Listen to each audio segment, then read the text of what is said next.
Começa agora Descobrindo a Revista Espírita. Os fatos, os fenômenos, as análises que auxiliaram Allan Kardec a consolidar os alicerces do Espiritismo. Descobrindo a Revista Espírita. Pesquisa e apresentação, Luiz Armando de Freitas Ferreira.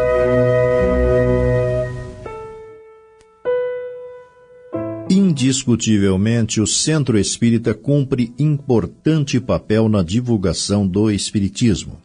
Por ser ele uma proposta de interpretações livres, apesar da aparente institucionalização do movimento em torno das ideias em federações ou similares, estaduais ou na nacional a que hipoteticamente as demais estariam subordinadas, essa dinâmica não funciona dessa forma.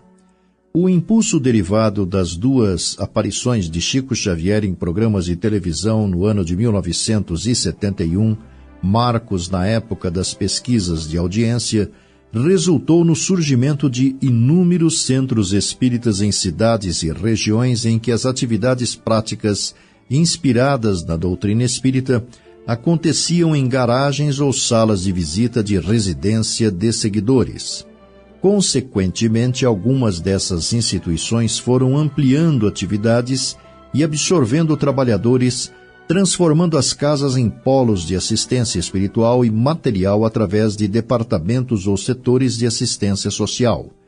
Grupos grandes, contudo, dão origem a outros problemas associados a imperfeições humanas como a vaidade, o egoísmo, observados nos donos das áreas onde se desdobram atividades importantes no atendimento das necessidades humanas. Deserções, intrigas, disputas internas não são incomuns em situações como estas. Curiosamente, na edição de outubro de 1861 da Revista Espírita, Allan Kardec registrou sua opinião sobre tal situação. Atendia à consulta de espíritas da cidade de Lyon durante discurso em banquete organizado um ano antes, em 19 de setembro de 1860, para homenageá-lo. Esquivando-se dos elogios a ele dirigidos, acreditando o valor que viam nele ao próprio Espiritismo, entre as considerações importantes emitidas, diz haver 3 categorias de adeptos do movimento nascente: os que se limitam a acreditar na realidade das manifestações e que, antes de mais nada, buscam os fenômenos. Para estes, o Espiritismo é simplesmente uma série de fatos mais ou menos importantes. Os segundos veem mais que os fatos, compreendem seu alcance filosófico, admiram a moral dele decorrente, mas não a praticam. Para eles, a caridade cristã é uma bela máxima, eis tudo. Os terceiros, enfim, não se contentam em admirar a moral, praticam-na e aceitam todas as suas consequências. Bem convencidos de que a existência terrena é uma prova passageira, buscam tirar proveito desses curtos instantes para marchar na via do progresso que lhes traçam os espíritos. Esforçam-se por fazer o bem e reprimir suas inclinações más. Suas relações são sempre seguras porque suas convicções os afastam de todo o pensamento do mal. Em tudo, a caridade lhe é regra de conduta. Estes são os verdadeiros espíritas, ou melhor, os espíritas cristãos.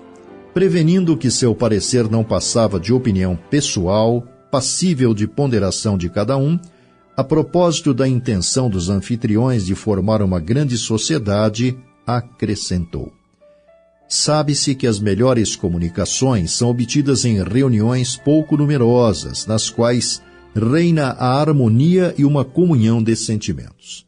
Ora, quanto maior for o número, tanto mais difícil será a obtenção dessa homogeneidade.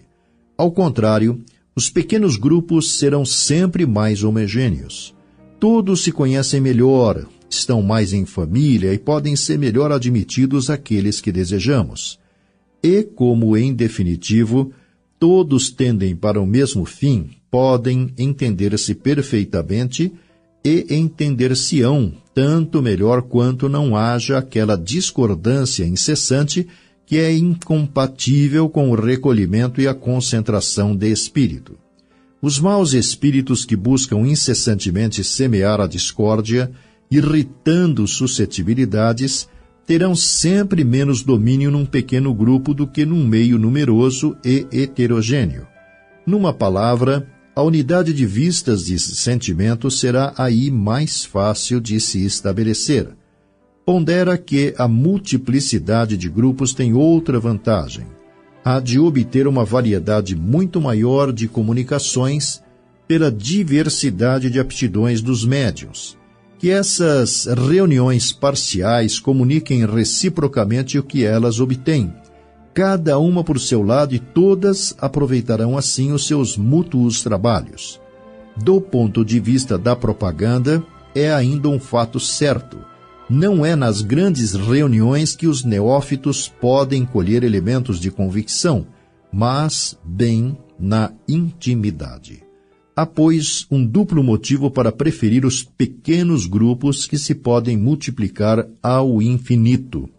Ora, 20 grupos de 10 pessoas, por exemplo, inquestionavelmente obterão mais e farão mais prosélitos que uma reunião única de 200 pessoas.